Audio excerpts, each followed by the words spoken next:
யாக்கோபு 1ஆம் அதிகாரம்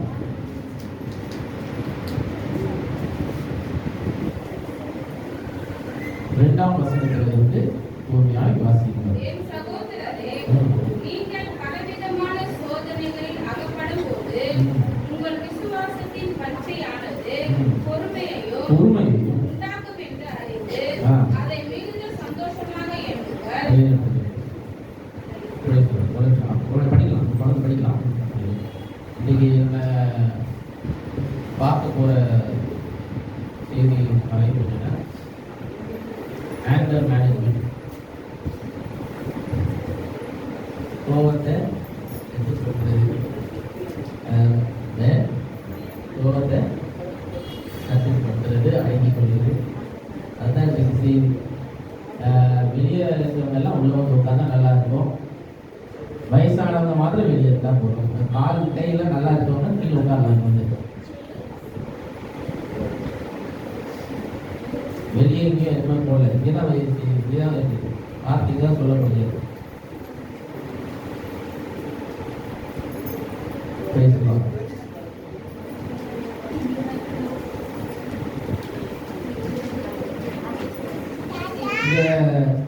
சொல்லப்பட்ட சகோதரர், நீங்கள் பலவிதமான சோதனைகளில் அகப்படும் போது, எதில் அகப்படும் போது பலவிதமான சோதனைகள்.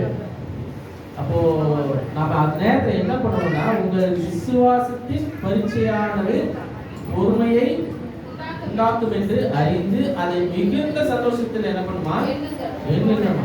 சோதனை வரும்போது சோதனை என்ன பண்ணுமா, மிகுந்த சந்தோஷமா என்ன பண்ணுமா, என்னமா சோதனையா. ஏன்னா அது உங்க விசுவாசத்தை என்ன பண்ணுகிறது, பயிற்றுவிக்கிறதா இருக்கிறது. அல்லேலூயா.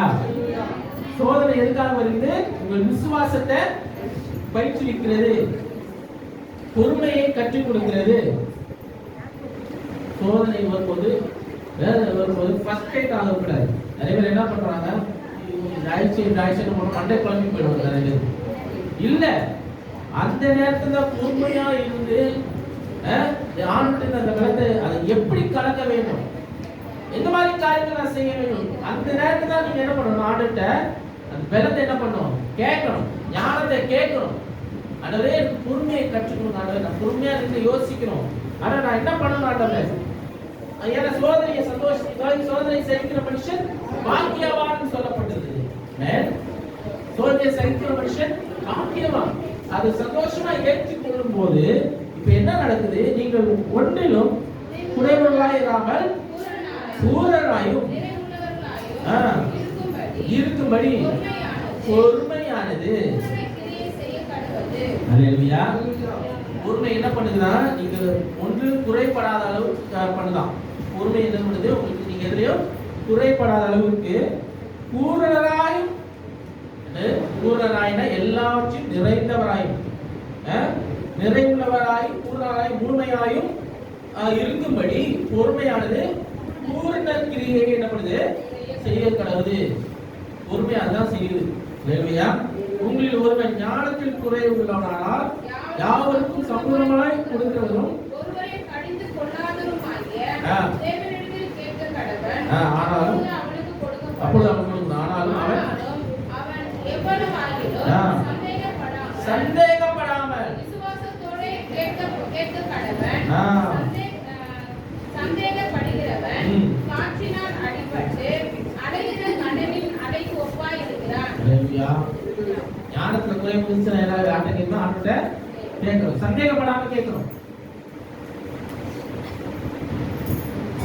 அப்ப அவன் சந்தேகப்படுகிறவன் எப்படி பண்ண, காற்றில் அடைப்படுகிற காற்றை போல என்ன பண்றான், அலை போல என்ன பண்றான், இருக்கிறான். இங்கிட்டு போகாது, அங்கு போகாது, என்ன அடிக்கிறோம் அங்க போறேன், இங்க அடிக்கிறோம் போறேன், ஒரு அளப்பு இல்லாம. அப்படிப்பட்ட மனுஷன் தான் கட்டடத்தில் எதையாகிலும் பெறலாம் என்று நிறைய பாருங்க. அப்போ நினைக்க கூடாது. சந்தேகப்படுகிறவன் ஆண்டவர்கிட்ட எனக்கு ஆசீர்வாதம் வேணும் ஆண்டவரே, ஆசீர்வாதம் வேணும் ஆண்டவரே, இந்த காரியம் வேணும் ஆண்டவரே, நடக்கணும் ஆண்டவரே, நடக்கணும் ஆண்டவரே கேட்கிறவன் அது சந்தேகப்படாம ஒரு பட்டு சந்தேகப்படாம விசுவாசிக்கிறவன் தான் அவன் பெற்றுக் கொள்வான். ஆண்டவர் டைரக்டா பேசுறாரு. ஆண்டவர் வந்து அப்படி இது பண்ணி தெரியாதவங்க பின்னாடி பேசுறது டைரக்டா தான் பேசுவாரு. வார்த்தை டைரக்டா தான் வருது. நீங்க சந்தேகப்படாம விசுவாசிங்கன்னா, சந்தேகப்படாம நீங்க நம்பினீங்கன்னா நீங்க என்ன பண்ணுவீங்க? பெற்று பண்ணுவீங்க. சந்தேகப்பட்டீங்க நீங்க நினைச்சு கூட பார்க்காதீங்க. நீங்க கேட்கறது கிடைக்கூட நினைச்சு கூட பார்க்காதீங்க. டைரக்டா இங்க பேசுகிறாரு. இல்லையா?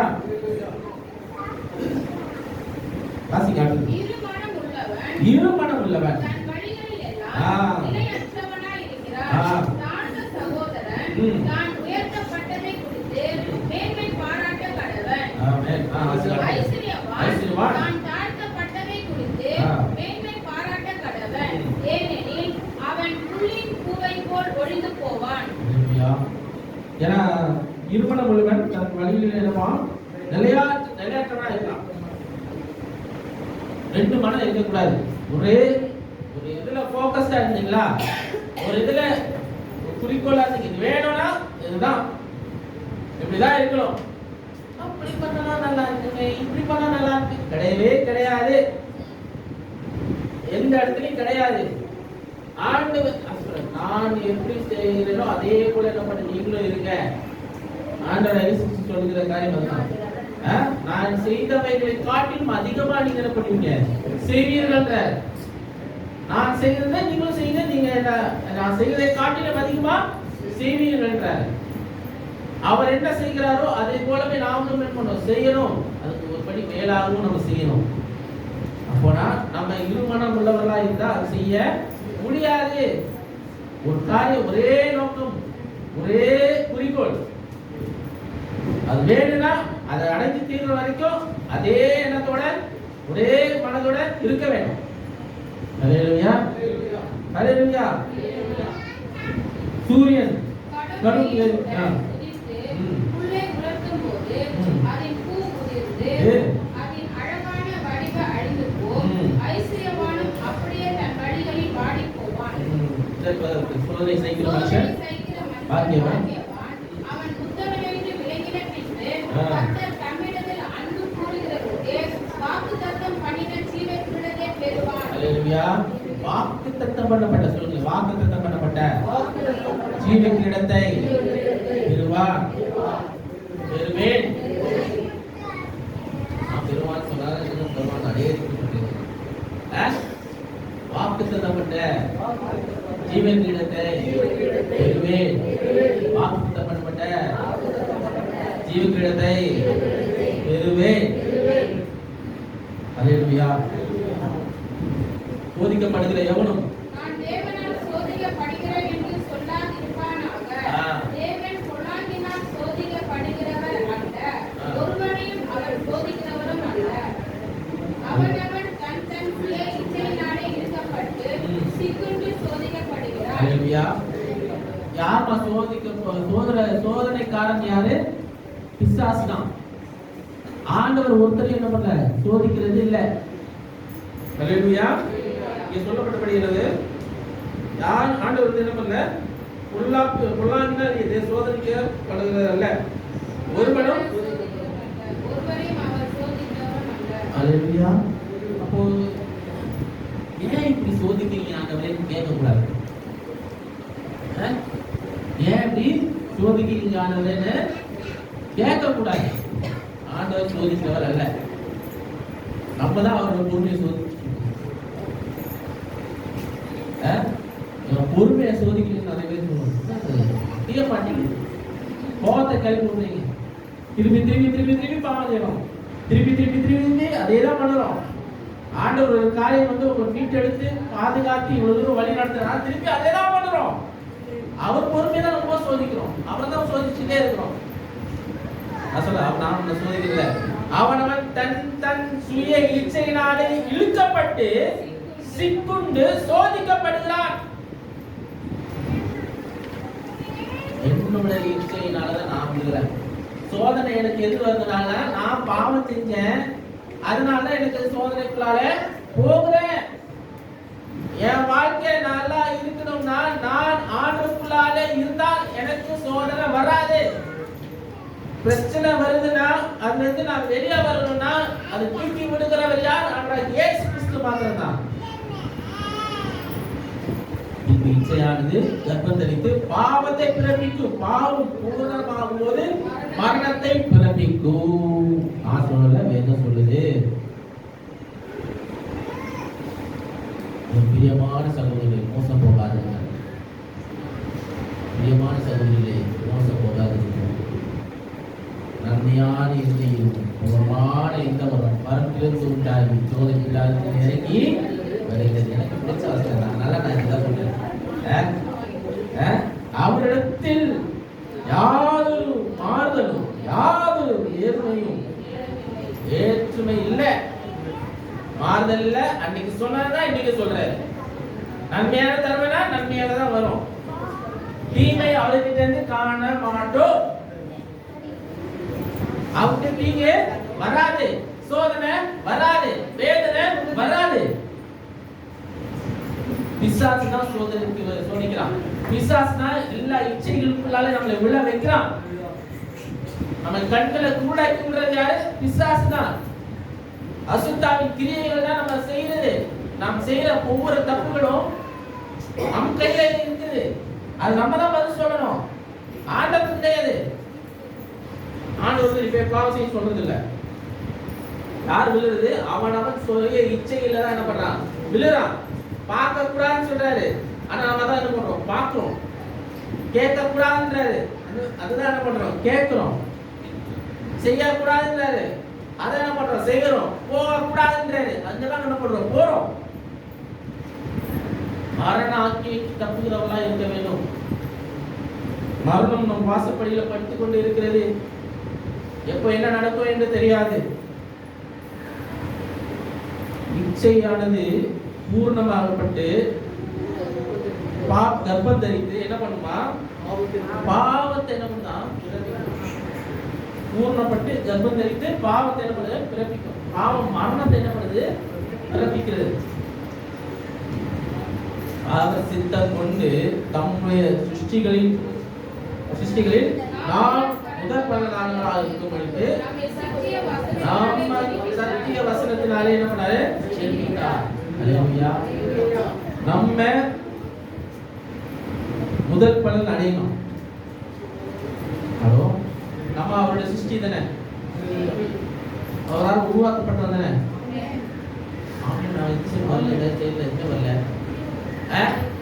நம்ம சிருஷ்டிக்கப்பட்டோம் தானே அவரால் ஜெனிப்பிக்கப்பட்டோமா இல்லையா? எதனால ஜெனிப்பிச்சா? அவருடைய வார்த்தையாலே ஜெனிப்பித்தார். எதற்காக? நம்ம முதல் பலன் அடையணும். அல்லேலூயா. நம்ம எந்த பலன் அடையணும்? முதல் பலன். சொல்லு, முதல் பலன். அவர்கிட்ட best. First is always best. சரி, ஃபர்ஸ்ட் இஸ் ஆல்வேஸ் பெஸ்ட். அப்ப பெஸ்ட் ஆண்டு தரணும் நமக்கு விரும்புறாரு. அல்லேலூயா. ஆண்டு எதை தரணும் விரும்புறாரு? பெஸ்ட் தான் தரணும் விரும்புறாரு. பிரியாணி நல்லா சாப்பிடணும்னா முதல்ல பந்தியில உட்காரணும். கத்தாலியா கல்யாண வீட்டில் அடிச்சு முடிச்சு முதல்ல உட்கார்ந்தாதான் நல்ல பிரியாணி கிடைக்கும். அதுக்கப்புறம் ஆறுதல் பிரியாணி தான் கிடைக்கும். லேட்டா போனோம் கறியும் கிடைக்காது. உண்மை அதுதான். ஆதி போலும் இருக்கும், கறியும் கிடைக்கும். கிடைக்கும். நான் அனுபவப்படுறேன் நிறைய இதுல. நான் சொல்றேன் எல்லாம் இதாயிடும். ரைஸும் நல்லா இருக்காது. First is always best. Hallelujah. நம்ம முதல் பலனை தான் ஆண்டவர் வச்சிருக்கிறாரு. அல்லேலூயா. உங்களை எல்லாரும் முதல் பலனை தான் ஆண்டவர் என்ன பண்ணாரு? வச்சிருக்காரு. இப்பதான் முக்கியமான வசனம். இந்த ரெண்டு வசனங்கள் தான் முக்கியமான வசனம். இப்போ எதுக்காக இந்த முதல் பலன்லாம் வரணும்னா இந்த ரெண்டு இருக்க கூடாது. எதே வாசிங்க.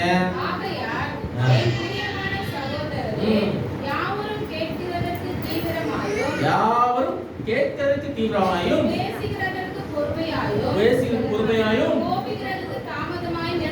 எதுக்கு தாமதமா இருக்குமா? கோடிச்சு கொள்ளைறேன். கோச்சிக்கிறது. நான் கோச்சிக்கிட்டேன். நான் கோபித்துக் கொண்டேன். நான் அவ என்ன பண்ணேன்? ஆண்டுகிட்ட கோச்சிக்கலாம். சில பேர் எனக்கு இது நடக்கல, எனக்கு இது நடக்கலன்னா நான் ஆண்டுகிட்ட என்ன பண்ணேன்? இது எனக்கு ஆர்டர் செய்யலன்னா ஆண்டுகிட்ட நானே கோச்சிப்பேன். என்ன பண்ணணுமா? யாவரும் கேட்கிறதற்கு தீவிரமா இருக்கணுமா. முதல்ல என்ன பண்ணணுமா?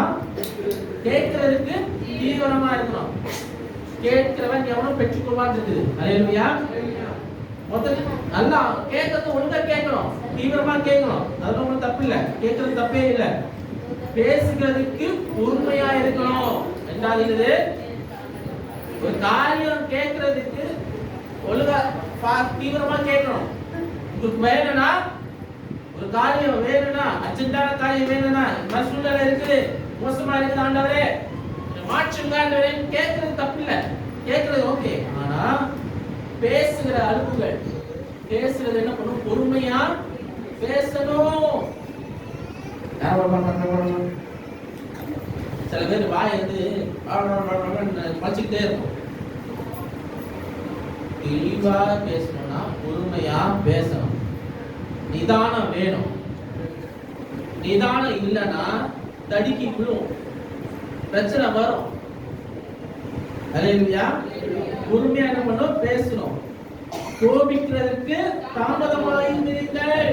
ஏன்னா ஒரு காரியம் பேசுவோம், ஒரு காரியம் செய்வோம், ஆண்டு கேட்போம், விண்ணப்பிப்போம், அது வரல என்ன சொன்ன உடனே ஆண்டு என்ன பண்ணும்? ஜெபிக்கே பிடிக்கல. ஒரு காரியம் ஆசீர்வாதம் நடக்கல, ஆண்டு ஜெபிக்கே பிடிக்கல, கோச்சுப்பாங்க, ஜெபிக்க மாட்டாங்க. அதுக்கப்புறம் ஆனா அதுக்கப்புறம் ஆண்டு தருவாரு. அதே வாய்தான். புரியுதா சொல்றது? மனுஷனோட வாய் அப்படிப்பட்ட வாய். அதனால உங்க நாவை என்ன பண்ணுவா? காவல் போடுங்கன்னு சொல்லி இருக்கு. சங்கீத பாகத்துல சொல்லப்பட்ட வாஸ்தவத்துல நான் வாய்க்கு என்ன பண்ண? காவல் போடணும். ஏன்னா எதை பேசணும், எது செய்யக்கூடாது, எதுக்கு பண்ணக்கூடாது, அவங்களுக்கு அறிந்துதான் நாங்க செய்யணும். அது நம்ம வரும். ஏன்னா நம்ம சுவாதீனமா இருக்க நம்ம என்ன பண்ண பழகிக்கணும். எல்லா காரியத்திலையும் நம்ம ஆண்டவருக்குள்ளாலே நம்ம ஆண்டவரை ஒப்பு கொடுக்கிறது நல்லது. மனுஷனுடைய கோபம் தேவனுடைய நீதியை நடக்க மாட்டாதே. நடக்காது. இதுதான் நம்ம வந்து உங்களுக்கு காரணம். மனுஷனுடைய கோபம் தேவனுடைய நீதியை நடக்க மாட்டாதே. எழுதி வேணா வச்சுக்கோங்க. என்னுடைய கோபம் தேவன் நீதியை நடப்பிக்க மாட்டாது. நான் கோபப்பட்டனா ஆண்டவர் நமக்கு செய்யற காரியம் நடக்காது. நான் செயலிழந்து போகிறதா ஆயிடும். என் கை கால் எப்படி தேடனா எதுவுமே பண்ண முடியாத அளவுக்கு ஆயிடும். சில பேருக்கு நிறைய பேர் பக்கவாதம் வந்துருக்கு. நிறைய பேர் பார்க்கணும் இல்லையா? நிறைய ஹாஸ்பிட்டல்ஸில் பக்கவாதம் வந்து வாய்ப்பு வலிக்கிட்டு கையெல்லாம் செயலிழந்து போய் காலெல்லாம் செயலிழந்து போய் பார்க்குறாங்க. ஆமாம், அது ப்ரெஷரு, ஹை ப்ரெஷரு ஏற்றி விடுறாங்க. உண்மைதான், அது உண்மைதான். ப்ரெஷர்னால் சில பேருக்கு நிறைய விதமான ஒவ்வொரு விதத்துலையும் சண்டை இருதை விலகிறதுனால பக்கவாதம் வரும். சில பேர் மூளை செயலிழந்து போனால பக்கவாதம் வரும், ப்ரெஷர்னால பக்கவாதம் வரும். ஸோ அந்த மாதிரி இப்போ இங்க அதுதான் தேவன் நீதி நம்ம வாழ்க்கையில செயலிழந்து போச்சுன்னா, நடக்காம போச்சுன்னா நம்ம கை கால்லாம் செயலிழந்து போற பக்கவாதம் அந்த மாதிரி ஆயிடும். நம்ம வாழ்க்கையில தேவ நீதி இல்லைன்னா உண்மையிலே அந்த மாதிரி தான் ஆயிடும். ஆவிக்குரிய பக்கவாதம் சொல்லிச்சு, அந்த மாதிரி தான் ஆயிடும். ஏன்னா நம்ம வாழ்க்கை அப்படி ஆயிடுச்சுன்னா வளர்ச்சி இருக்காது, எங்கேயும் நகர முடியாது, உயர முடியாது, பெருக்கம் வராது, ஆசீர்வாதம் வராது, தேவனுடைய பாதுகாப்பு இருக்காது, எதுவுமே இருக்காது. இல்லையா? தேவ நீதி இந்த வாழ்க்கையில செயல்பட விரும்ப வேண்டும் என்று சொன்னீங்கன்னா உங்க கோபம் என்ன பண்ணும்? கட்டுப்படுத்த வேண்டும். கோபத்தை கட்டுப்படுத்துறது நல்லது. நீதியுள்ள கோபம் நல்லது. ஒரு காரியம் ஸ்ட்ரெயிட் ஃபார்வர்டா பேசணும் சார். இது என்ன பண்றதுன்னா உள்ள வச்சுக்கிட்டு வெஞ்சல்ஸ் வச்சுக்கிட்டு எப்படி பண்றது? அது தப்பு. ஒரு காரியம் ஸ்ட்ரெயிட்டா தப்புனா தப்புன்னு சொல்லுது, அந்த அதுல அது தப்பே இல்லை.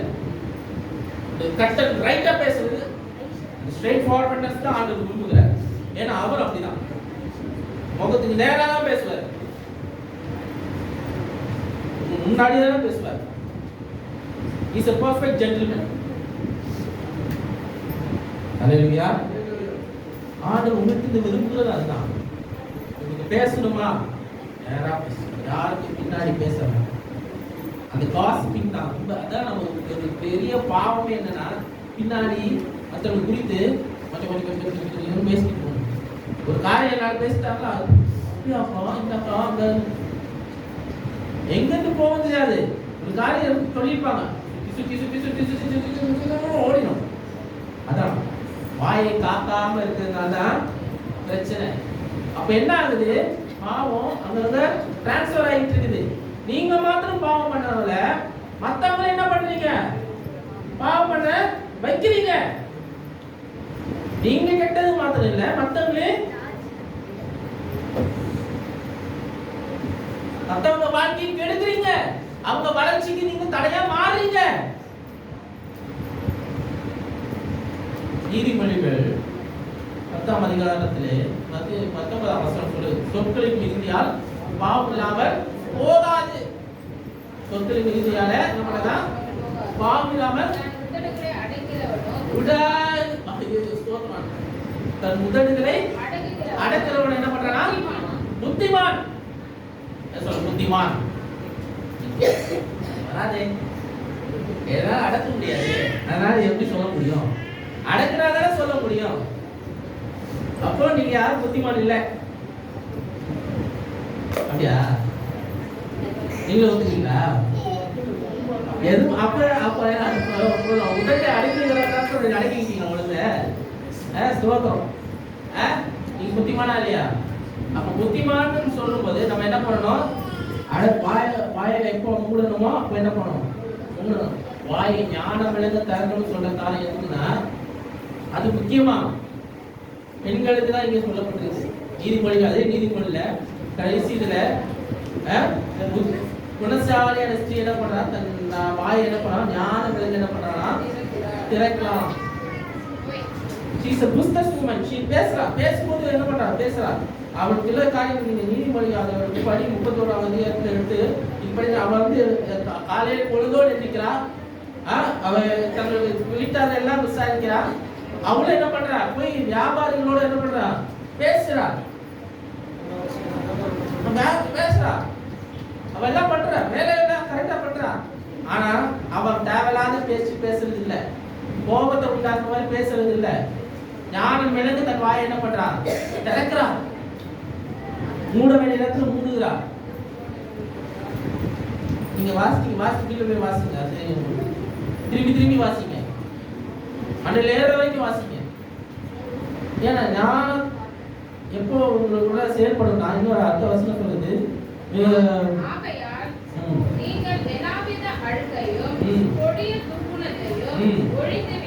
ஒழித்துவிட்டு உங்கள் உள்ளத்துல நாட்டப்பட்டதாயும்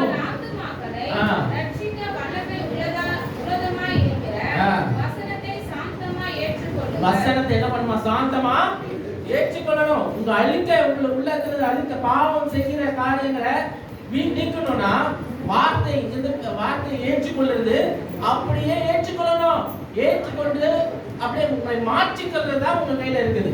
நீங்க புத்திசாலியா இருக்கணும்னா வார்த்தையை ஏற்றுக்கொண்டு உங்க வாழ்க்கைய மாற்றிக்கொள்றது தான் அதுல உங்க புத்திசாலித்தனம் இருக்குது. அல்லேலூயா. உங்க வாழ்க்கையை மாறணும்னா வார்த்தையை ஏற்றுக்கொள்ளணும். அது எப்படிப்பட்ட வார்த்தையா இருக்கலாம், வார்த்தையை ஏற்றுக்கொள்ளுதான் ரொம்ப கடினமான விஷயம். அப்படியே ஆம் என்று ஏற்றுக்கொள்ளுதான் கடினமான விஷயம். கடிந்து கொள்ளுதான் வார்த்தை வருதுன்னா கஷ்டமா இருக்கு அப்படின்னு இல்ல. கடிந்து கொண்டாலும் வெறுப்பினால கடிந்து கொள்வது இல்ல, அன்பினால கடிந்து கொள்வது. உங்க மேல அன்பா இருக்கிறனால கடிந்து கொள்வது. வார்த்தை இங்கிருந்து வருதுன்னா உங்க வாழ்க்கையை நீங்க மாற்றிக்கொள்ளணும், இன்னும் மேன்மைப்படணும் தான் வருமே ஒழிய நீங்க ஒண்ணும் ஆகாம போகணும் என்று ஆண்டவர் வார்த்தை இங்கிருந்து கொடுக்கிறது இல்ல. இந்த பலிபீடத்துல இருந்து வருகிற ஒவ்வொரு வார்த்தையும் உங்கள் ஆசீர்வாதத்துக்கு தான், உங்க நன்மைக்காக மட்டும்தான். உங்கள் மேல எல்லாரும் ஆண்டவர் அன்பா இருக்கிறார், அன்பு வைத்திருக்கிறார். அன்பு இருக்கிறதால கோபம் கடிந்து கொள்ளுதல் இருக்கும், நியாயமான கோபம் இருக்கும். தேவையில்லாத கோபத்தை கட்டுப்படுத்த சொல்றாருங்க. தேவைதான் அற்புதத்தை அல்பாதிக்கம் தான் சொல்றாரு. அது 11 அது அடுத்த வசனம், அடுத்த அதிகாரத்துல 11ஆம் அதிகாரத்துல 12ஆம் வசனத்தை வாசிங்கள். நீதிமொழிகள் 11:12. மதிக்கட்டவன் பிறனை என்ன பண்ணானா? அவமதிக்கிறான். புத்திமானோ அல்லேலூயா. இங்க என்ன சொல்லுது? புத்திமான் என்ன பண்றான்? தன் வாயை அடக்கி. மதிக்கட்டவன் என்ன பண்றான்? பிறனை அவமதிக்கிறான். ஒருத்தரை இன்சல்ட் பண்றான்னா அதான் சொல்றாரு, ஒரு கருத்தை அறிஞ்சா ஒரு கருத்தை காட்டு. அதெல்லாம் அடிக்கிறது இல்ல. புரிஞ்சுக்கணும். புத்திமானுக்கும் அதான் வித்தியாசம். நீ சொல்றதா அங்கேயும் சொல்லியிருக்காரு. அடிக்கன்னா நான் வந்து உங்களை அடிக்கணத்துல அடிக்கிறேன். அதனால ஒருத்தர் அடிக்கிறதா அந்த டைம்ல என்னன்னா இன்சல்ட். இப்போ கூட ஒருத்தரை முன்னாடி பப்ளிக்ல முன்னாடி அடிச்சுட்டானா அவருக்கு என்னது? ஒரு இன்சல்ட் மாதிரி ஆயிடும் இல்லையா? என்ன அடிச்சுட்டாருன்னா நான் திரும்பி நான் என்ன கூடாது? அடிக்கக்கூடாது. இன்சல்ட்டுக்கு இன்சல்ட் பண்ணாத. அதான் அவன் சொல்றார். மதிக்கட்டவன் என்ன பண்றான்? பிறனை என்ன பண்றான்? அவமதிக்கிறான். நான் ஒருத்தரை அவமதிச்சு எல்லா காரியம் செய்யறேன்னா, அவனுக்கு அவமானம் உண்டாக்குற மாதிரி நான் அந்த காரியம் செய்யறேன்னா, அதே காரியத்தை அவன் எனக்கு செய்ய, அவன் எனக்கு ஏதாவது செய்ய, நான் திரும்பி அவன் செய்யக்கூடாது. அதான் ஒரு கலத்தை மறு கலத்தை காட்டுன்னு தான் சொல்றேன். அதான் அடிக்க சொல்லுங்க. இன்சல்ட் ஃபார் இன்சல்ட் பண்ணாத. ஒருத்தவனை அவமதிச்சானா திரும்பி அவனை அவமதிக்காத. அமைதியா இரு. புத்திமான் என்ன பண்றான்? தன் நாவை காத்துக் கொள்கிறான் இல்லையா? அடக்கிக் கொள்கிறான். அடக்கிக்கோ. எதை அடக்கணுமோ அதை அடக்கணும். அவன் என்ன பேசிட்டான், அவன் இன்சல்ட் பண்ற மாதிரி பேசிட்டானா திரும்பி நானும் ஒரு வார்த்தை 4-5 வார்த்தை பேசி கூட்டி சேர்த்து வச்சு பேசுறது. அவன் என்ன இப்படி பேசலாம்? எங்க அம்மாவை பேசிட்டான், எங்க அப்பாவை பேசிட்டான், அவரை பேசிட்டான், எங்க ஆட்டுக்குட்டியை பேசிட்டான், எல்லாம் பேசிட்டான். நானும் 4-5 வார்த்தை கேட்கிறேன். ஆமா ஆமா அதான் என் பேச்சுகள். உன்னை சொல்லாப்பா, இப்படி சொன்னாப்பா, அவன் செஞ்சாப்பா. இப்ப சூடு ஏற்றி விட்டுருவாங்க, அவங்க விளையிடுவாங்க. இவங்க என்ன பண்ண? சூடு ஏற்றி என்ன பண்ணுவாங்க? நாட்டை விட்டுட்டு தரிச்சு கொட்டிட்டு இருப்பாங்க. அதனால என்ன ஆகும்? சொற்கள் மிகுதியால் பாவம் பெருகிட்டு தான் இருக்குது. பாவம் பெருகுது. பாவத்தை உண்டு பண்ணுறான் பிசாசு. அதனால என்ன பண்றான்? அதனால நான் எப்பவும் சொல்றேன், நான் இப்போ சபையில இருக்கட்டும், எங்கேயா இருக்கட்டும், எல்லாரும் சொல்றதை நான் காதில் வாங்கிப்பேன். ஆனால் நான் என்ன பண்ணுவேன்னா அமைதியா இருப்பேன். அந்த நேரத்தில் ஆண்டவர் என்ன சொல்றாரோ அதான் செய்யும். அப்படிதான் இருக்கணும். இப்போ பிள்ளைங்க யாராவது டெஸ்ட் பண்ணாங்களா, காதுக்குள்ள ஓதுனாங்களா, ஏற்றுவாங்க, சூட்டை கிளப்பி விடுவாங்க, பின்னாடி நெருப்படுத்தி வைக்கிற மாதிரி என்ன பண்ணுவாங்க? வார்த்தையை வச்சிருவாங்க. அமைதியா. அப்படியா சிஸ்டர்? அப்படியா சிஸ்டர்? நான் எல்லாம் என்ன பண்ணுவேன்? அப்படியாமா அப்படியாமா தோணுமா ஷோ பண்ணிக்கணும் அப்புறம் சொல்றாங்க. பேசிட்டு சொல்றேம்மா. நான் தான் சொல்றேன், பேசிட்டு சொல்றேன். நான் யார்கிட்ட பேசுவேன்னா ஆண்டு தான் பேசுவேன். யார்கிட்ட பேசுனா ஆண்டு தான். அவர் தான் பயங்கரமான கவுன்சில். அவர் சொல்றாங்க செஞ்சுட்டோம்னா பாவம் இருக்காது, பாவத்துல மீள மாட்டோம். புத்திமானா நடந்து கொள்ளணும். அல்லேலூயா. புத்திமானா நடந்து கொள்ளணும். 15ஆம் அதிகாரத்துல 1 வசனம் வாசிங்க. நீதிமொழிகள். நீங்க நிறைய நீதிமொழிகள் வாசிங்க. மெதுவான பிரதியுத்தரம் உக்கிரத்தை மாற்றும், கடும் சொற்களோ கோபத்தை. அல்லேலூயா. மெதுவான பிரதியுத்தரம். ஒருத்தங்க பேசினாங்களா அமைதியா பேசுங்க. எனக்கு இந்த சத்தம் ஆண்டர் கொடுத்து இந்த குரலை தொண்டையை கொடுத்துறாரு ஆண்டவர். நான் நார்மலா பேசினாலே பாஸ்டர் கத்தி பேசுறாங்க. ஏன்னா நான் இந்த மைக் இல்லாம கூட இந்த ரூம் ஃபுல்லா எனக்கு கேட்கும். ஏன்னா அந்த ஆண்டவர் இந்த குரலை கொடுத்துருக்காரு, ஒரு வார்த்தை கொடுத்து போதிக்கிறதுக்கும் பேசுறதுக்கும் இது பண்றது.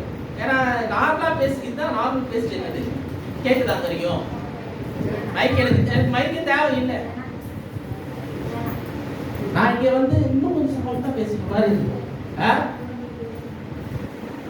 மெதுவான பிரதியுத்தரம் உக்கிரத்தை மாற்றும். உங்களுக்குள்ள கோபத்தை என்ன பண்ணும்? மாற்றும்.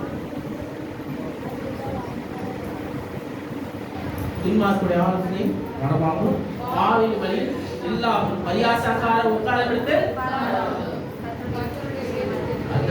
ஒரு 3 காரியம் வேண்டாம் தான் சொல்லுங்க. அதெல்லாம் உங்களுக்கு தெரியும். நீங்க அதுல நேரத்துல நிச்சயமா இருக்கீங்க தெரியும். அது இரவு பகல் தியானிக்கிறீங்க அர்த்தம். அதெல்லாம் பண்ணலன்னா அதுக்குள்ள பிரதித்திரம் ஆண்டுட்டு இருந்து வரும். நீங்க இரவு பகலும் தியானிச்சுட்டே இருக்கிறீங்க, வேதத்தை எல்லாம் பண்றீங்க, விடாமல் வார்த்தையே பேசுங்க உட்காந்துருக்கீங்க அப்படின்றவங்க இந்த மாதிரி துன்மார்க்கத்துக்குள்ளாலே சிக்கி கொள்ள மாட்டாங்க. வாயில் வெளியில என்ன பண்ண மாட்டாங்க, சிக்க மாட்டாங்க. அவங்க ஏதாவது பிரச்சனை வருது அங்கிருந்து என்ன பண்ணுவாங்க, வேலைக்கு போயிட்டு ஸ்தோத்திரம் பண்ணிட்டு போயிடுவாங்க. உங்களுக்கு தேடி பிரச்சனை வந்தா நீங்க அந்த பிரச்சனையை ஃபுல்லாவே என்ன பண்ணாது, எவ்வளவுக்கெல்லாம் அமைதியா இருக்கு நல்லது, அமைதியா இருக்கு நல்லது. அதே 17ஆம் அதிகாரத்துல 28ஆம் வசனம், பேசாதிருந்தால் மூடனும் ஞானவான் என்று எண்ணப்படுவான். பேசாதிருந்தால் மூடனும் ஞானவான் என்று என்ன பண்றார், உதடுகளை மூடுகிறவர் உதட பேசாதிருந்தால் மூடனும் என்ன பண்ணுவான், ஞானவான் என்று எண்ணப்படுவான். உதடுகளை மூடுகிறவன் புத்திமான் என சொல்லுவான். மைண்ட்ல வச்சுக்கோங்க. எபேசியர் 4ஆம் அதிகாரத்தை இதெல்லாம் நான் எக்ஸ்பிளைன் பண்ண அவசியம், இதெல்லாம் உங்களுக்கு புரியும். அதனால நான் உங்களுக்கு ஃபாஸ்ட்டாக போயிட்டு நிறைய வாசிக்கிறேன். எபேசியர் 4ஆம் அதிகாரம் 26ஆம் வசனத்தை வாசிக்கிறேன். எபேசியர் 4:26. நீங்கள் கோபப்பட்டாலும் பாவம் செய்யாதீர்கள். ஹல்லேலூயா ஹல்லேலூயா. நான் இதை ஃபாலோ பண்றேன்ப்பா. எங்க வீட்டுல முக்கியமா நாங்க 2 பேரும் டாமன் செடி மாதிரி அடிச்சுப்போம். நானும் பாஸ்டமாவும் டாமன் செடி மாதிரி நம்மள கத்துவேன். ஆனா அடுத்த நாள் நான் விட மாட்டேன். அந்த பிரச்சனையை அடுத்த நாள் நான் போக விட மாட்டேன். என்ன எவ்வளவு தூரம் நம்ம இவ்வளவுதான் கத்துனாலும் கடைசி வரைக்கும் அந்த மூஞ்சி தான் நான் பார்த்துட்டு அந்த இந்த மூஞ்சி அது கடைசி வரைக்கும் அந்த அவங்க தான் பார்த்துட்டு முடியும். பார்க்காம இருக்க முடியாது. ஒரு நாள் விட்டு இன்னொரு நாள் எல்லாம் அந்த மூஞ்சியை பார்க்காம என்னால இருக்க முடியாது. அவங்களுக்கு அதே என்ன மூஞ்சியை பார்க்காம அவங்களால இருக்க முடியாது. வேலைக்கு போனாலும் 10,000 காய் அடிப்பாங்க. நானும் சரி ஓகே, ஏன்னா அதுதான் அன்பு. உண்மையான அன்பு ஆண்டுக்குள்ளாலே இருக்கிற அன்பு அதுதான். ஆண்டு நேசித்த போது எவ்வளவு சண்டை இருந்தாலும் எவ்வளவு கோபம் இருந்தாலும் அது சூரிய அஸ்தமிக்கு முன்னாடி என்ன பண்ணிடணும், முடிச்சிடணும். அடுத்த நாள் போகக்கூடாது. அதுக்கப்புறம் அந்த அன்பு என்ன பண்ணும், தனிஞ்சு போயிடும். எப்பவுமே எனக்கு என்னன்னா அந்த லவ் ஸ்பைசியாவே வச்சுக்கணும். லிட்டரலா உண்மையா அதுதான். ஹஸ்பண்ட் அண்ட் ஒய்ஃப்குள்ளால அந்த ஸ்பைஸ் போயிடுச்சுன்னா, அந்த இது போயிடுச்சுன்னா, அது வந்து அந்த உறவுக்குள்ளால என்ன பண்ணும், போர் அடிச்சிடும், என்ன கசப்பாயிடும். உண்மையான அந்த அன்பு ஸ்பைஸ் இல்லைன்னா கசத்தும். அந்த கசப்பான அன்பு காட்டி ஒரு பிரயோஜனமும் இல்லை. ரொம்ப ஸ்பைசி ஆயிடுச்சா? ஆமா, ரொம்ப ஸ்பைசி ஆச்சுன்னா அந்த மாதிரி வந்து வெளியே வந்துடுவாங்க, பிள்ளைங்க வந்துடும், எல்லாம் வந்துடும், சோறும். அடுத்த நிலைமைகள் அதெல்லாம் சொல்றேன். உறவுக்குள்ளாலே உண்மையா இருக்கும். அன்பு வந்து உள்ளத்திலிருந்து வரும். உள்ளத்திலிருந்து வர அன்பு வந்து எப்பவுமே தனிந்து போகாது. அல்லேலூயா. சாப்பாடுல உப்பு இருந்தாதான் சாப்பாட்டுக்கு ருசி. சாப்பிட ருசிக்கு நல்லதா இருக்கும். உப்பு இல்லாத பண்டம் உப்பையிலே சொல்லப்பட்டது. அதே போலதான் உப்பு இல்லாத உறவும் லைஃபும் அப்படிதான். லைஃபை வந்து சுவாரஸ்யமா மாத்துங்க. எப்பொழுதும் பி என்கரேஜிங். உங்களோட ஹஸ்பண்ட் லைஃப்ல என்கரேஜ்மெண்ட் வார்த்தை தான் மாத்தணும் இல்லையா? இருக்கக்கூடாது. அந்த என்கரேஜ்மெண்டான வார்த்தை சொல்றது ரொம்ப கஷ்டம், கடினமான வார்த்தை தான். பண்ணு ஸ்ட்ரெயிட் ஃபார்வர்டா இருங்க. ஸ்ட்ரெயிட் ஃபார்வர்டா இருங்க. ஹஸ்பண்ட் பின்னாடி வைஃப் பேசக்கூடாது, வைஃப் பின்னாடி ஹஸ்பண்ட் பேசக்கூடாது. எதுவாக இருந்தாலும் டைரக்டா இருங்க. அன்பு எப்போ வந்தா? ரெண்டு கண்ணு கான்டாக்ட்ல இருந்தா. நான் இது இப்படி பேசுறேன், நீங்க தப்பா நினைக்காது, உண்மை அதுதான். கண்ணு கண்ணு பார்த்து பேசுங்க. எப்பவும் அதுதான் வருங்க. முன்னாடி பேசாதீங்க. பயத்துல எல்லாம் முன்னாடி பேச. பயம் தான் அன்பில பயம் தான் அன்பு. ஐயா பயப்படணும். யாரும் கட்சி சாப்பிட மாட்டாங்கல்ல. சண்டை வந்து நல்லதுங்க. சமாதானம் வேணுங்க. என்ன சொல்றேன் இங்க சண்டை வரும்போது என்ன பண்ணோம்? சூரியன் மறையதுக்கு என்ன பண்ணோம்? சமாதானம் வேணும். சண்டை இப்போ ஒரு கோபம் கொஞ்ச நேரம் தான். கோபம் கொஞ்ச நேரம் தான். சந்தோஷம் நித்தியமா இருக்கும். ஹல்லேலூயா. சந்தோஷம் நித்தியமா இருக்கும். திருப்பி வாசிக்கிறேன். கோபம் கொண்டாலும் பாவம் செய்யாதீர்கள். ஹல்லேலூயா. எரிச்சல் தனியே கிடவுது. பிசாசு இடம் கொடாமல் இருங்கள். ஹல்லேலூயா. ஹல்லேலூயா. கோபம் தனியலனா பிசாசு என்ன பண்ணுவான்? உங்க உறவுக்குள்ளாலே நடுவுல வந்து உட்காருவான். அதனாலதான் அந்த 3 முடிச்சுப்பாங்கல்ல. காரணம் என்னன்னா, 3ஆவது முடிச்சு ஆண்டவர் தான் அந்த திருமண வாழ்க்கைக்குள்ளால இருக்கணும். இங்க கோபம், எரிச்சல், பொறாமை, அது உங்களுக்குள்ளால ஈகோ. இப்போ ஒரு ட்ரெண்ட் இருக்குது. அவங்க பெண்ணும் சமம் அப்படின்னு. அந்த சமம்ன்ற ஒரு இது எப்படிதான் இல்லை எப்படி சமமா இருக்க முடியாது. ஏன்னா ஒரு இதுல ஆண் வந்து ஒரு 70% இருந்தா பெண் வந்து 30% இருக்க முடியும். இன்னொரு இதுல இன்னும் சில இடத்துல பெண் வந்து 70% இருப்பாங்க, ஆண் வந்து 30% இருப்பாங்க. அப்படிதான் சமமா ஆக முடியும். அப்படிதான் சமமா, அப்படிதான் 100% ஆக முடியும். எதுல வந்து இதுல அந்த கிராஸ் வந்து அது கேட்டபடிதான் மாறும். உங்க உறவுக்குள்ளாலே நீங்க பலப்பட வேண்டும் என்று சொன்னா அந்த ஈகோ இல்லாம உங்கள் உறவுக்குள்ளால ஈகோ இருக்கக்கூடாது, பொறாமை இருக்கக்கூடாது. உங்க வைஃப் வளர்ச்சி கண்டு நீங்க பொறாமப்படக்கூடாது. அதே போல வைஃப் வந்து வேலைக்கு போறப்பா, ஹஸ்பண்ட் வந்து வேற ஏதோ வேற செயல் பண்றேன். சில டைம்ல சில வீட்டுல வந்து வைஃப் வந்து ஹஸ்பண்டோட அதிகமா சம்பளம் வரும். அந்த டைம் வைஃப் மைண்டு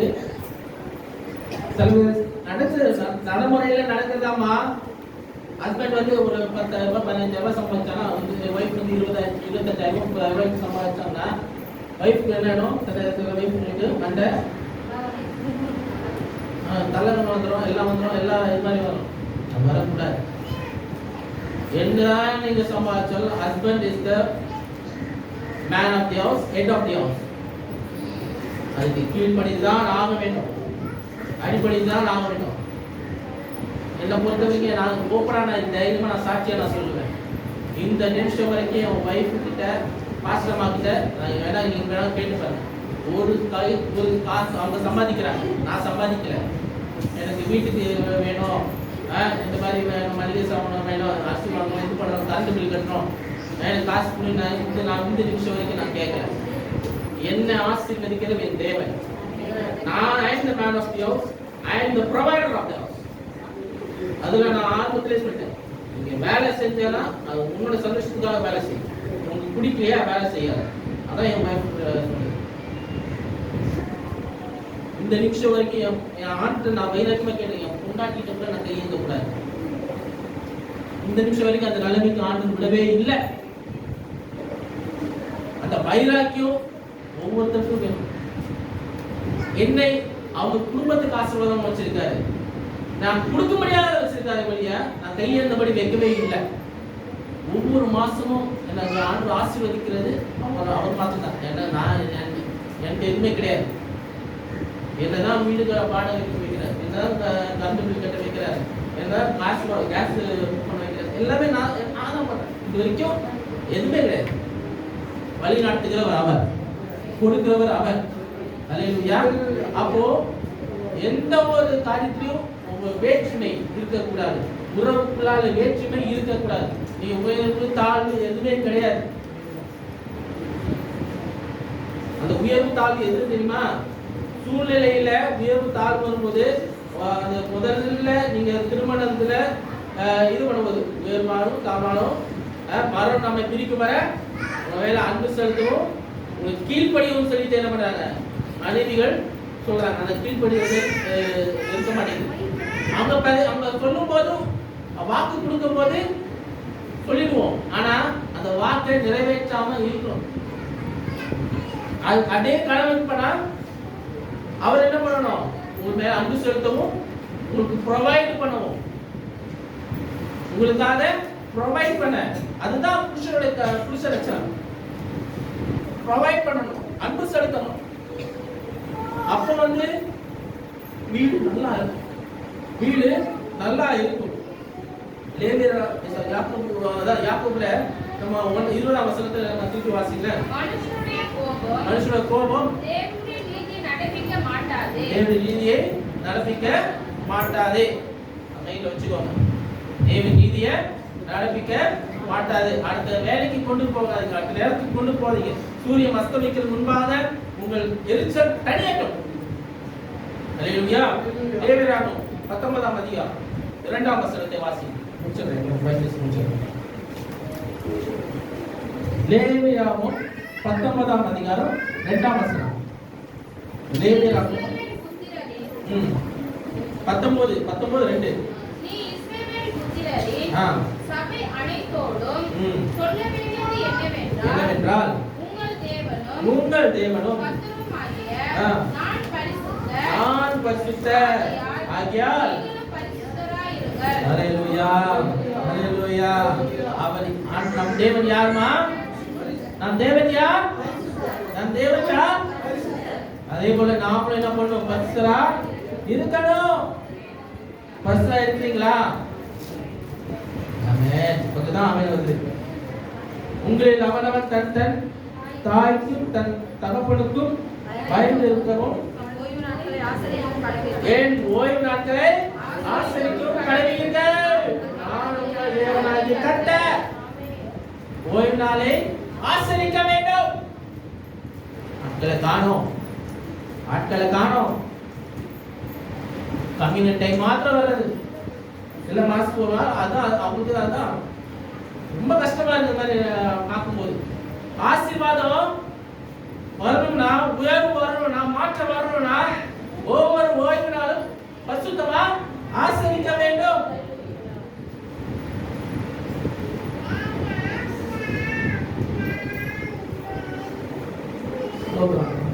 வீட்டில் நேரம் இருக்கிறது வாசி நேரம் புராணம் அதிகாரம் 21ஆம் வசனத்தை வாசிங்க. அவன்கிட்ட 21ஆம் வசனம்.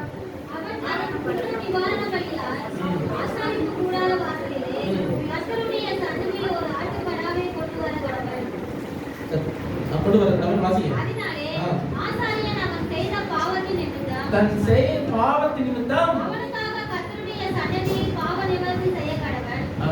இப்போ அதெல்லாம் பண்ண தேவையில்லை. ஆனா நமக்காக முழுமையான பாவ நிவாரண பலியாக ஆண்டவராகிய இயேசு கிறிஸ்து ரத்தத்தை சிந்தி முழுமையாக என்ன பண்ணாரு?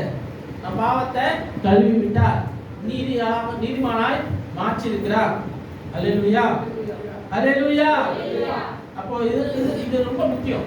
பரிசுத்தமா வாழ்ந்தா ஆண்டவர் ஓய்வு நாளை பரிசுத்தமா ஆசரிக்கணும். அவரை தேடி வரணும், அவர் ஓடி வரணும். அவர் பிரசனத்தை விட்டு விடக்கூடாது, அவர் சமூகத்தை விட்டு விடக்கூடாது. இதே காரியத்தை 1 பேதுரு 1ஆம் அதிகாரத்துல 16ஆம் வசனத்திலே சொல்லப்பட்டிருக்கிறது.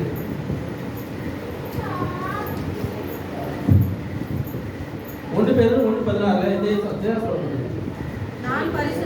நான் பரிசுத்தர் ஆகையால் நீங்களும் பரிசுத்தரா எழுதி இருக்கிறது. எழுதி இருக்கிறது. அன்றியும் பட்சபாதம் இல்லாமல் அவனவனுடைய கிரியைகளின்படி நியாயத்தீர்க்கிறவரை பிதாவாக தொழுது கொண்டு வரும்படியால் இங்கே பரதேசிகளாய் சஞ்சரிக்கும் அளவும் பயத்துடனே நடந்து கொள்ளுங்கள். எங்கம்மா இங்க இந்த பூலோகத்துல பரதேசியா சந்தேகிக்கிற அளவும் பயத்துடனே நடந்து கொள்ளுங்கள். இது அன்பினால் வர பயம். ஒரு பயம் நடந்தது, பாவம் செய்யக்கூடாதுன்னு ஒரு பயம்.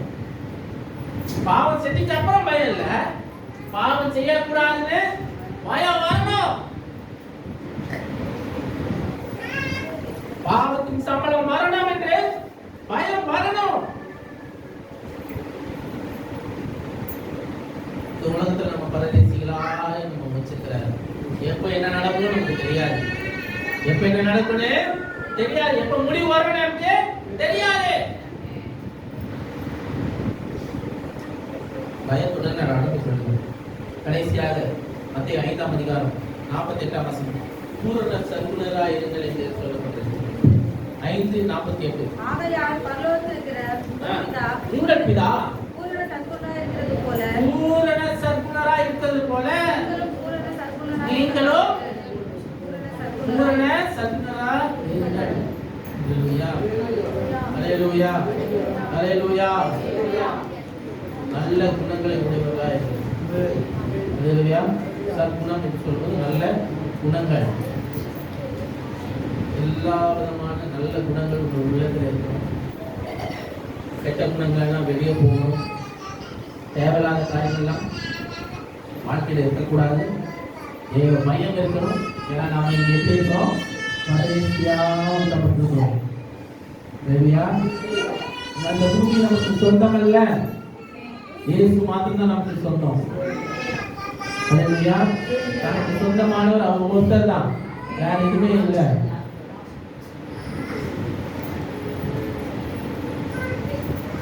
பாட்டுல எல்லாமே எல்லாமே பாட்டு நல்லதா என் பேச்சு, பரிசுத்தந்தா என் மூச்சு, பரலோகந்தா என் பேச்சு, பரிசுத்தந்தா என் மூச்சு. கொஞ்ச காலம் இந்த பூமியிலே, கொஞ்ச காலம் இந்த பூமியிலே, இயேசுவுக்காய் சுவிசேஷத்துக்காய், இயேசுவுக்காய் சுவிசேஷத்துக்காய்.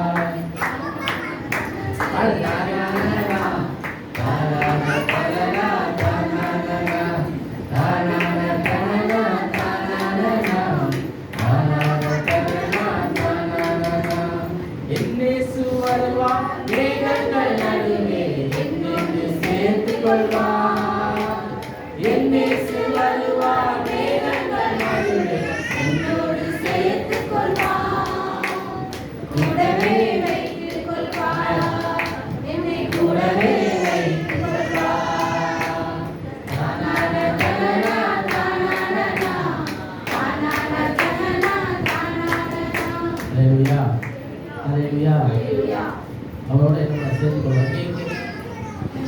கொஞ்ச காலம் இந்த பூமியில வாழ இருக்காங்க, இயேசுவுக்காக, அவருடைய சுவிசேஷத்துக்காக. சுவிசேஷம்னா பரதேசியா நம்ம சுத்தி சுத்தி இந்த பூமியில பரதேசி ஆண்டவரை பத்தி சொல்றதுக்காக தான் வச்சிருக்காரு.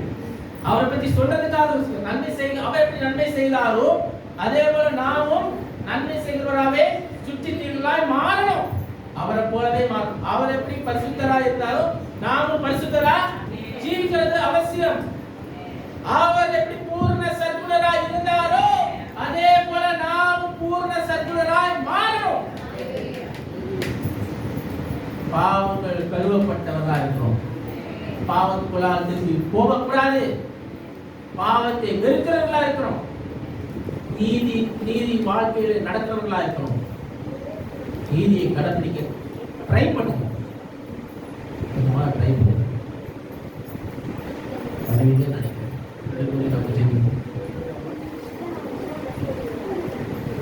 ஆண்டவரே, எங்களுக்குள்ளால் வேற்றுமை எடுத்து கொடுங்க, ஒற்றுமையை தாங்க. சபை உள்ளாலே உமக்குள்ளாலே இணைந்து, உமக்குள்ளாலே வளர்ந்து, உமக்குள்ளாலே பெருகும்படியாக உங்களுக்கு கிருபை பாராட்டுங்கள். ஒருவரும் கெட்டு போகாதபடி நீர் எங்களை ஆண்டவரே உங்களுடைய அண்டையில நீங்க சேர்த்துக் கொண்டிருக்காங்க. நன்றி. நாங்கள் கெட்டுப் போறது சித்தம் அல்ல ஆண்டவரே,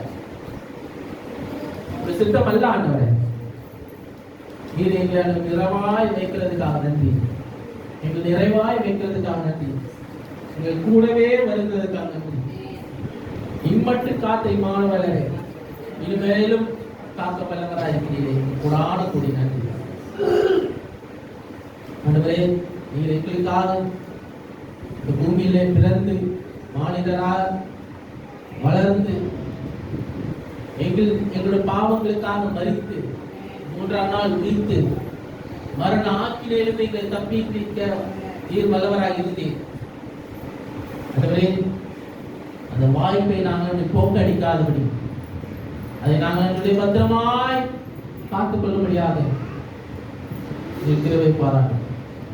ஒவ்வொன்றையும் ஆசீர்வதிங்க ஆண்டவரே. இந்த கிறிஸ்துமஸ் காலங்களில் ஆண்டவரே என் கூடவே இருங்க, இல்லைனா இருங்க ஆண்டவரே. உங்கள் ஜீவனை பாதுகாத்துக் கொள்ளுங்க, ஒவ்வொருத்தரையும் பாதுகாத்துக் கொள்ளுங்க ஆண்டவரே.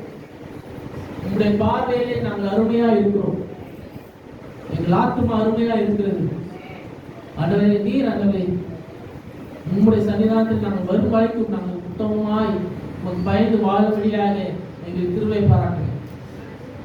உங்கள் எல்லா தேவைகளையும் நீ சந்திங்க, ஒரு நன்மை குறைபடாதபடி பாதுகாத்துக் கொள்ளுங்க. வெற்றிப்பான நன்மைகள் வரட்டும், மேன்மைப்படட்டும், கடன் வாங்காதபடி அதுவே எங்கள் கைகளை கட்டி போடுங்க அதுவே எல்லாத்தையும் நிறைவே நாங்கள் பார்க்கிறோம். நீர் எங்களுக்கு தாங்க, நீர் எங்களுக்கு தாங்க. அப்படிமா நீ செய்கிறார் கூட நடத்துங்க, வெள்ளப்படுத்து காத்துக்கொள்ளுங்க. யூதி கன மகிமை எல்லாம் கேஸ் எடுத்துக்கிறோம். மீட்பராக இயேசு கிறிஸ்து நாமத்தில் ஜெபிக்கிறோம் எங்கள் நல்ல பிதாவே, ஆமென். எல்லோரும் சொல்லுங்க. என் ஆத்துமாவே கர்த்தரை ஸ்தோத்திரி, என் முழு நாமத்தை ஸ்தோத்திரி, என் ஆத்துமாவே கர்த்தரை ஸ்தோத்திரி, கர்த்தர் செய்த சகல உபகாரங்களை மறவாதே. ஆமென், ஆமென். நம்முடைய கர்த்தராகிய இயேசு கிறிஸ்துவின் பிதாவாகிய தேவனுடைய அன்பும் பரிசுத்த ஆவியானவருடைய சமாதானமும் சந்தோஷமும் உண்டாகும். ஆண்டவராகிய இயேசு கிறிஸ்து வரை மட்டும் இவரோடு இருப்பதாக. ஆமென், ஆமென்.